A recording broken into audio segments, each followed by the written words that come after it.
The Christian faith is built on stories of restoration, redemption, and resurrection. Restoration of a violent offender like David, who was guilty of murder, yet went on to write some of the church's most well-known lyrics. Redemption of a violent offender like Paul, who oversaw the murder of one who he saw as the opposition, yet went on to start some of the world's most historic churches. Restoration of a violent offender like Moses, who was guilty of killing an officer of the law, only to lead others to their own redemption stories. Finally, we have the story of Jesus, an offender in the eyes of the state, condemned to death by a crowd acting as a jury of his peers. and on that Good Friday, the crowd cried, "Crucify him! Crucify him! Crucify him!" Yet here we are 2,000 years later, still hearing that cry over and over again. in crowds, courtrooms, and the court of public opinion. Guilty without parole. Guilty without parole. Guilty without parole. But what if there is another call we could be part of? a call that makes room for restoration, redemption, and resurrection stories. No matter how violent or innocent the alleged offender. Where people like David, Moses, and Paul, Orion, Benny, and Roe, are not remembered for the worst thing they've ever done, but rather for the songs they've written, the liberation they've brought, and the change they've made. Today, let's use these next few minutes to come closer to the experience of an over-sentenced Savior.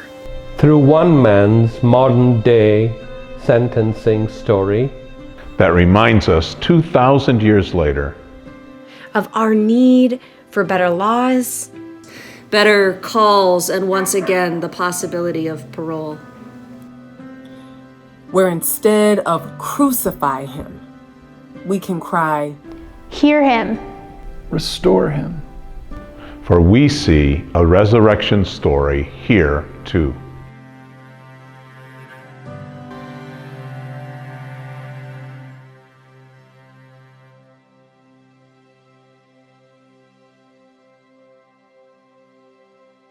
My name is Oscar Parham, but my friends call me Smiley, so you all can call me Smiley.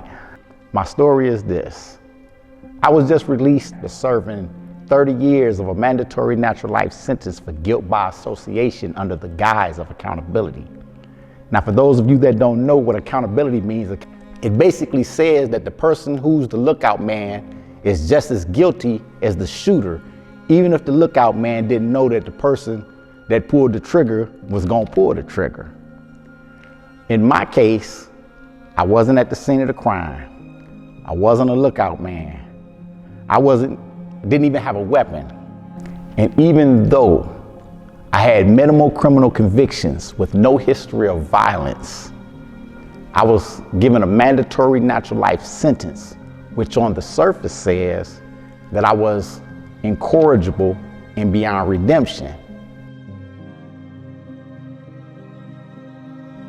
The jury found me guilty and gave me a natural life sentence. Now, when they offered me the 11-year plea, that meant that I would have had to do 5 years. My case happened in 1990.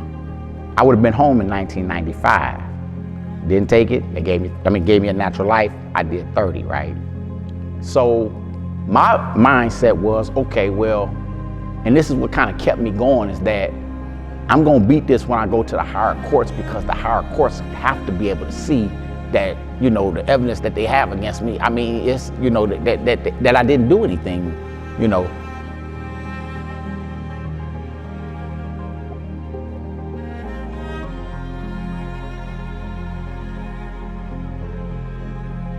So I'm down in Menard. I'm working in the officer's kitchen, Because see, for years they wouldn't give me a job, so I'm working in the officer's kitchen. While I'm working in the officer's kitchen, guys in the kitchen were stealing food like left and right. That's all they was doing, was stealing food. I would never bring in anything because I knew that being a man of God, I had to kind of like be above reproach, especially since I was preaching the word.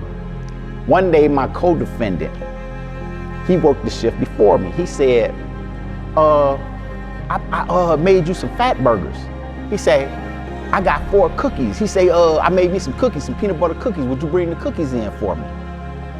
Now, I never bring nothing in, but he knew that they never shook our line down coming in. Police never shook our line down coming in. We was on the next shift. So I said, okay, I went ahead this one time because this was a guy I really looked up to. I bought the stuff in for him. So when we get outside that next day, I got the cookies in my pocket. They start shaking the guys down. When they get to the first few guys, because I was like last in the line, and they start just pulling out all kinds of food. I'm talking about they threw like piles of food over to the side. I'm talking about like piles of food. So I got 4 cookies in my hand, so I was like, man, I should just start eating them. You know, I could have just ate the cookies, and if I would have started eating the cookies, I would have been all right. I said, no, they're not gonna say nothing about 4 cookies. I know they're not gonna say nothing about 4 cookies. Well, since they found all of that stuff on the ground, they linked all of us in and locked us down for like 17 days and then sent us to segregation and ended up shipping me to Stateville. One day I was in a class called mass incarceration. And while I was in there, they used to bring legislators into the class to talk. So talk to us. And one of them came, a U.S. Congresswoman named Jan Schakowsky. She came and she said, she started talking about mandatory minimums. I said, Miss, can I give you an argument against mandatory minimums? She said, yeah, of course. I say, I was offered an 11-year plea at 50%, which meant I would have went home in 1995. I say, when I didn't take the deal, they turned around and gave me natural life. She said, what?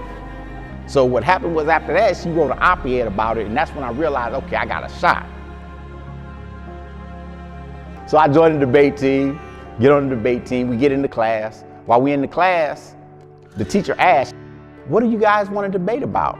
So we sitting there trying to figure out ideas. Some ideas came with this. Then one guy said, well, let's debate about bringing back the parole board. That's a great argument. Okay, let's debate about bringing back the parole board. Everybody want to talk about bringing back the parole board because everybody want to go home. So we had a debate about bringing back the parole board. And the idea morphed or evolved to the point where we started inviting legislators, and they were going to use my story as the reason why we needed a parole board. When we invite the legislators, we invited 60 legislators. 30 of them accepted, 30 of them didn't. So when we invited the legislators, we had like a mock debate where it was just a few people in there, and it was one of the people, I was writing my clemency at the time. I wrote my own clemency. Teacher came to me, she said, well, the debate is getting too long. We're gonna have to, cut your part out the debate. But would you mind giving a speech to tell your story in the debate? I said, of course I would. So I wrote an article, a story, a speech called Our Natural Life Sentences Being Applied the Way They Were Meant to Be. And the story was basically about the story I wrote was about natural life sentences were meant for the worst of the worst. How are they trickling down to cases like mine where I haven't killed anybody and stuff like that? Because if it was meant for the worst of the worst, never been in trouble, never had any serious trouble. And you giving me a natural life sentence when you said that I was redeemable after 11 years. So when I get up and do my speech, after I get done, every last legislator in the room was like, wow. They was sitting there and they said, it's a travesty what's happening. We got to change the law. Every last legislator came to me after I did my speech and said, we have to change the law. It's a travesty what's happening to you. It's a travesty. that's a problem with that. So later on, she ended up bringing the chairman of the board for to come down and talk to the class. So when she brought the chairman of the board down, he came down, and when I said my name, he looked at me. So when he looked at me, everybody in the class started looking at me and said, man, you finna go home, you finna go home. He's not telling me. So I the momentum was happening at that point. On January 11th, 2019, I was sitting in the cell. I was asleep, and one of my buddies came in and say, Smiley, threw a letter in my cell. Smiley, wake up, read that, hurry up, read it. I was like, I'm groggy. So while I'm groggy, I'm sitting there, I'm like, and the more my eyes began to focus, the more upset I was getting. This was on January 11th. It said, Governor Rauner commutes Parham's sentence from natural life to 70 years. So I'm really upset because my guys was telling me, and I had it in my head that I was going home on this clemency. And I was like, you know, and I had to do 5 more years. So while I'm upset, everybody in the prison, they upset with me. They like, that's a blessing. You got to accept the blessing. We got to do natural life, and you got to accept this blessing. And I don't know who is you to be mad. And I say, y'all don't understand. I say, when you have a natural life sentence, it's like you're not in time. So time just shoots by because you're not thinking about time. I say, after I've done 30 years, now all of a sudden you tell me I got 70. So if I do 70 years, they gave me 70, I did 30 at 50%, that means I got to do 5 more years. I say, so I've entered back into time. I say, I did 30 years. I say, this 5 years gonna seem like 30 years because I'm back in time now, and I'm thinking about time all the time. Plus, you have to understand, I'm on a case that I didn't do. So after I'd done 30 years, they basically offered me the 11-year deal all over again. When I broke it down to them like that, everybody began to understand why I was so upset. The good thing was that I also wrote my own post-conviction. Post-conviction is a legal proceeding. The judge had already granted it. When the judge granted it, I just found out that they lost my case. This is another part where God played a part, because they lost my case because I had did my case on my own. And when they lost my case, it prompted me to get an attorney. And the attorney was real cool with the state's attorney, so they began negotiating to get me out. Then he went and read my case, and he said, what are they trying to say you did? He said, you did 30 years for that? He said, what are they not saying that you did anything?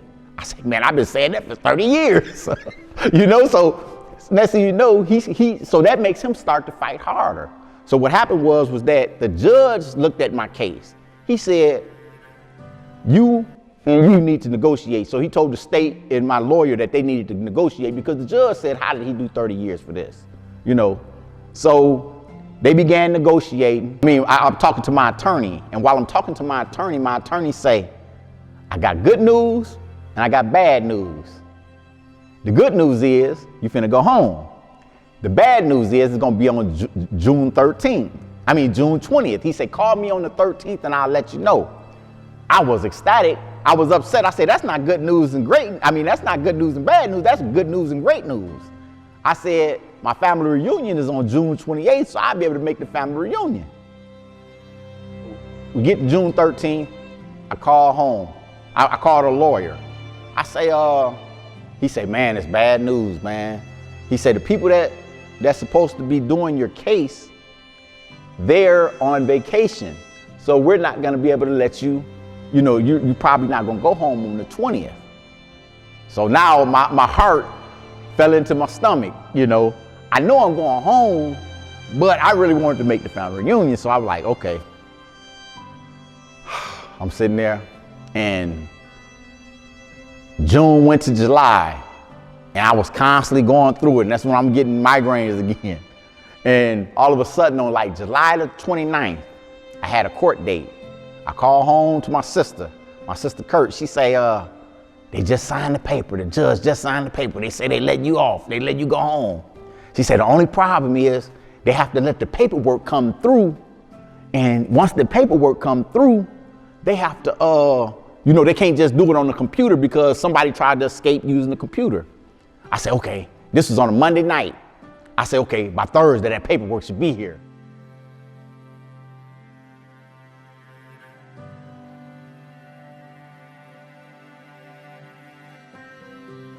Finally come out the doors. Guess who out there waiting for me? All my family from North Park and Lauren Daigle. Now the beautiful thing is that, and the reason why I use the phrase and say that 4 cookies delivered me is because I look back that I used to like Menard. And Menard, I used to like it better than Stateville, put it like that, to the point where I wanted to go back down to Menard. But if it wasn't for them 4 cookies placing me in Stateville, 4 cookies, I got shipped out of the prison for 4 cookies. I wouldn't have been in position to be in the educational program and then to get my story heard, and I would probably still be locked up.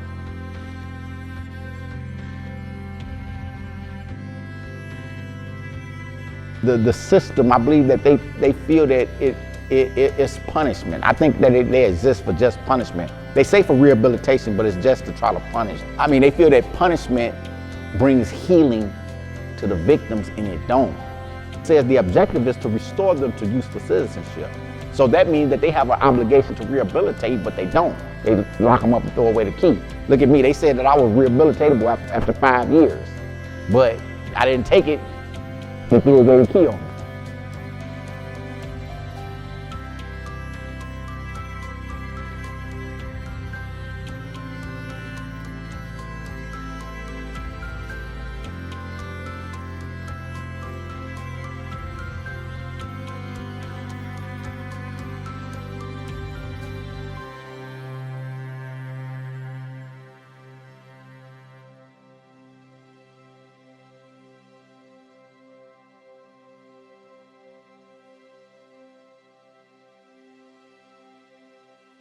Greetings everybody, my name is Pablo Mendoza and I am a lead organizer for Parole, Illinois.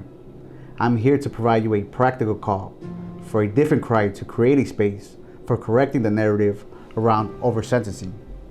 Parole, Illinois is presenting Senate Bill 2333 to the 102nd Illinois General Assembly. This bill will address over-sentencing currently being committed because of tough-on-crime narratives of the 1990s. This bill will introduce a mechanism for review to individuals serving de facto life sentences. It would allow individuals to present their case for release, thereby ending the incarceration of individuals who have proven rehabilitation and saving taxpayers millions of dollars. I am calling upon you today to commit 1 or 3 minutes of your time to help us bring justice to the justice system. If you have 3 minutes, please sign up on the Parole Illinois website at paroleillinois.org to receive updates on Senate Bill 2333 and or volunteer your time doing whatever it is you do best. If you have 2 minutes, we ask that you please call your senators and representatives and let them know you support Senate Bill 2333. If you can only spare 1 minute, please email your senators and representatives and inform them you support Senate Bill 2333.